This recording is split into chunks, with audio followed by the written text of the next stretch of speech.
Algérie, il faut aider le système à s'en aller. L'option d'un 5e mandat pour le président Bouteflika, à la tête du pays depuis 1999, serait une catastrophe pour l'Algérie. Alors que l'Algérie, plongée dans la tourmente, et au milieu de ses défis internes et externes, de ses besoins assez extraordinaires, on nous demande d'accepter le fait accompli, où les Algériens sont amenés à saluer une image dans un cadre. On humilie le peuple en lui imposant un homme qui ne peut ni parler, ni discourir, ni lire un document, ni agir. Autour de cet homme, on distribue des prérogatives hors constitution et on gère le pays comme on gère une épicerie.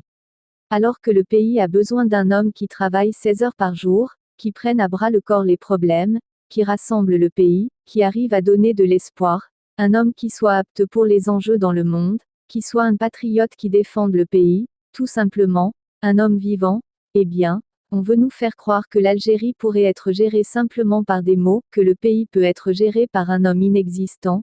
Ils ont plongé le pays dans le non-sens, l'absurde, l'illusion et l'inconséquence. Alors, il faut qu'on dise non. Il faut qu'on refuse cet état de fait, qu'on n'abdique pas, qu'on montre qu'il est temps qu'il s'en aille. Il faut aider le système à s'en aller. Ce sont des fantoches. Ce sont des gens qui sont au service de leurs intérêts. Ils n'ont aucune vision de l'avenir. Comme Ouyaïa, ils sont très nombreux. Malheureusement, ils nichent au sommet de l'État. Ce sont ceux-là qui doivent partir.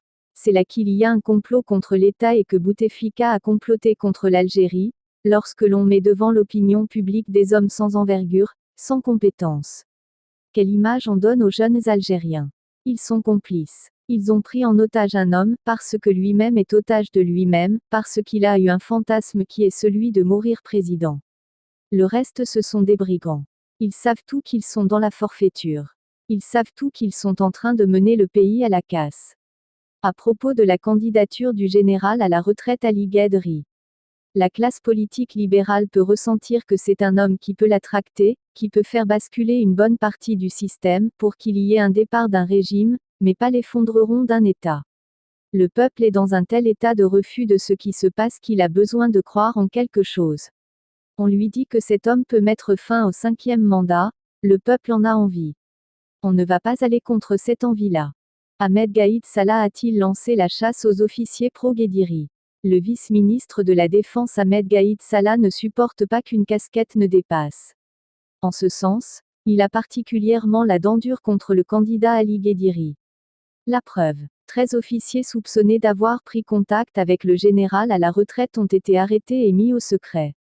Le général de corps d'armée et vice-ministre de la Défense nationale, Ahmed Gaïd Salah, a ordonné récemment la mise aux arrêts de 13 officiers supérieurs lieutenant-colonels et colonels de l'ANP, selon une source proche de cette institution. Pourquoi donc Ahmed Gaïd Salah panique-t-il au point de lancer une menée contre des officiers supérieurs? Manifestement, le vice-ministre de la Défense s'appuie sur la loi qui réduit les militaires à la retraite à l'obligation de réserve. Ainsi l'article 24 de l'ordonnance 02-06 datant de février 2006 prévient que les officiers généraux et les officiers supérieurs à la retraite doivent se conformer à l'obligation de réserve partout, quelle que soit la situation. Sur cette base, ils ne doivent en aucun cas tenir des propos qui peuvent porter atteinte à l'image de l'institution militaire. Comme si cette ordonnance ne suffisait pas, Ahmed Gaïd Salah a signé, le 24 janvier, une circulaire qui rappelle l'interdiction faite à tout militaire en fonction d'avoir une activité partisane. Voilà qui devait, théoriquement, empêcher les militaires de faire toute incursion dans le champ politique. Après avoir tenté, en vain, de dissuader Ali Guédiri de toute intervention dans le débat politique, Gaïd Salah passe à la vitesse supérieure. En s'en prenant à des officiers qui auraient eu, selon la même source, des contacts avec le candidat.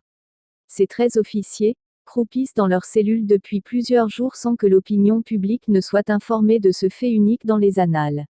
Contrairement à ce qu'on pourrait penser, cette mesure du général-major Ahmed Gaïd Salah pourrait avoir l'effet inverse. El Watan indique par ailleurs que le frère du candidat Ali Guédiri, lieutenant-colonel dans les services, ex-DRS, vient d'être muté à Ain Guel, dans le grand sud du pays sur ordre du même Gaïd Salah. Pourtant cet officier supérieur des services de renseignement a déjà accompli ses 5 années obligatoires dans le sud. Alors pourquoi Il est manifeste qu'à moins de 2 mois d'une présidentielle particulièrement périlleuse, Gaïd Salah et le clan au pouvoir sont devenus particulièrement chatouilleux. Le maintien mordicus de la candidature d'un Abdelaziz Bouteflika, 82 ans, malade pour un 5e mandat, laisse penser que le clan aux affaires depuis 20 ans joue sa dernière carte.